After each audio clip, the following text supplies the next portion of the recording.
સુરતમાં ચોંકાવનારો અને હૃદયદ્રાવક મામલો સામે આવ્યો હોય તેમ મિલકત અને દુકાનોના સીલિંગના વિવાદથી કંટાળેલા એક વૃદ્ધ દંપતીએ સુરત કલેક્ટરને લેખિત અરજી આપી ઈચ્છા મૃત્યુની મંજૂરી માગી છે.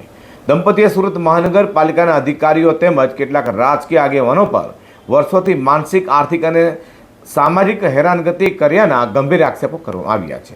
સુરતના ભટાર વિસ્તારના રહેવાસી વૃદ્ધ દંપતી શ્યામલાલ ગેલોત અને મધુબેન ગેલોતે સુરત કલેક્ટરશ્રીને અરજી આપીને ઈચ્છા મૃત્યુની માંગ કરી છે. દંપતીનો આક્ષેપ છે કે વર્ષોથી ચાલતા મિલકત વિવાદ અને વહીવટી કાર્યવાહીના કારણે તેમનું જીવન અસહ્ય બની ગયું છે. અરજીમાં જણાવ્યું હતું કે પરિવારના અનેક સભ્યોના નિધન બાદ તેઓ એકલા પડી ગયા છે અને જીવન નિર્વાહ માટે આધારરૂપ રહેલી મિલકતને લઈને સતત મુશ્કેલીઓનો તેઓ સામનો કરી રહ્યા છે. દંપતીનું કહેવું છે કે તેમની મિલકતના નિયમિતીકરણ માટે અરજી કરવામાં આવી હોવા છતાં લાંબા સમયથી કોઈ યોગ્ય નિર્ણય લેવાયો નથી. વૃદ્ધ દંપતીએ સુરત મહાનગરપાલિકાના સંબંધિત વિભાગો પર આક્ષેપ કર્યો છે કે તેમની દુકાનોને પૂરતી નોટિસ અને યોગ્ય કારણો આપ્યા વગર સીલ કરાઈ છે, જેના કારણે તેમની આર્થિક સ્થિતિ વધુ કથળી ગઈ હોવાનું પણ અરજીમાં ઉલ્લેખ કરાયો છે. વૃદ્ધ દંપતીએ આક્ષેપ કરતાં કહ્યું હતું કે અનેક વખત વિવિધ કચેરીઓમાં રજૂઆતો કરવા છતાં તેમની સમસ્યાનો ઉકેલ હજુ સુધી આવ્યો નથી. તેઓએ કેટલાક અધિકારીઓ અને સ્થાનિક રાજકીય આગેવાનોના નામનો ઉલ્લેખ કરીને દબાણ અને હેરાનગતિનો પણ આરોપ લગાવ્યો છે.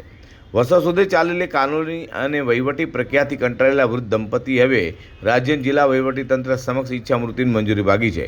અરજી બાદ સમગ્ર મામલો ફરી ચર્ચાના કેન્દ્રમાં આવ્યો છે. હવે જોવાનું એ રહ્યું કે વૃદ્ધ દંપતી દ્વારા કરેલા ગંભીર આક્ષેપો અંગે વહીવટીતંત્ર શું પગલાં ભરે છે અને તેમને ન્યાય અપાવવા માટે શું કાર્યવાહી કરાઈ છે. નામ શ્યામભાઈ કપૂરજી ગેહલોત, B132, જલારામ નગર, ગુજરાત હાઉસિંગ બોર્ડ, પાંડેસરાનો રહેવાસી છે. ઉંમર વર્ષ 73.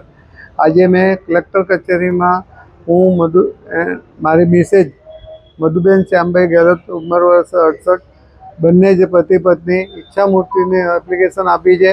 જે સરકાર નિર્ણય લેશે માન્ય રાખશે. અમે અત્યારે હાલની તારીખમાં શેતાનસિંહ, રતનસિંહ કરીને બહુ હેરાન કરે છે. ખોટી રીતે મારી દુકાનમાં SMCમાં સાતગાંઠ કરીને આજથી લગભગ 5.5 વર્ષ પહેલાં સુજલ સાહેબ પ્રજાપતિ કાર્યપાલક ઇજનેર સાહેબ હતા.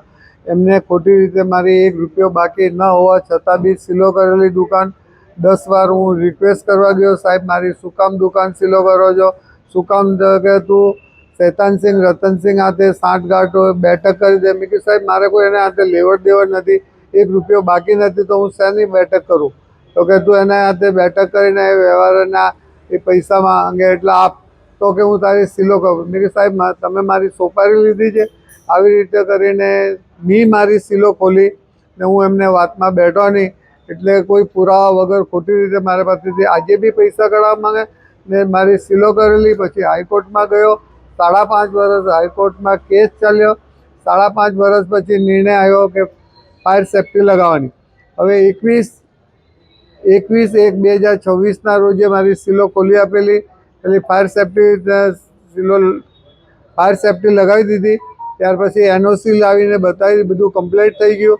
હવે એ વાતને 4 મહિના પછી 30/5ના રોજ ભૈરવ દેસાઈ સાહેબના આદેશ મુજબ પાછી મારી ખોટી રીતે સીલ મારી.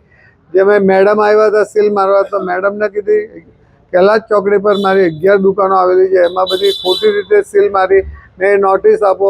તો કે નોટિસ કંઈ મળે નહીં. ભૈરવ દેસાઈ સાહેબનો આદેશ છે સીલ મારવાનો. મારા બધા ભાડું તો અંદર બધો લાખો રૂપિયાનો સામાન પહેલાં બી બધો સડી ગયો અને અત્યારે બી બધો અંદર સામાન સડે છે. ખાણીપીણી, આઈસ્ક્રીમની દુકાનો બધો માલ સામાન બધા ભાડુતીઓનો ખરાબ થાય છે ને ખોટી રીતે સીલ મારેલો SMCનો ₹1 બાકી નથી. કાયદાકીય અને વહીવટી લડાઈથી થાકેલા વૃદ્ધ દંપતીની ઈચ્છા મૃત્યુની માંગે અને પ્રશ્નો ઊભા કર્યા છે.